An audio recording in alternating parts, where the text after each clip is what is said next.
Alright, today we're going to be talking about displacement, speed, and velocity. Let's get started. So first, before we dive into all of those topics, we're going to talk about a coordinate system. Coordinate system is a graphing system that uses coordinates to describe a position or location of an object with respect to a reference point, which would be the origin or where the x and y axes cross.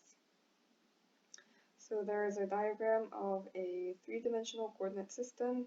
The origin would be where all three of the x-axes would intersect. For our purposes, we would mostly just be using the x and y coordinate system.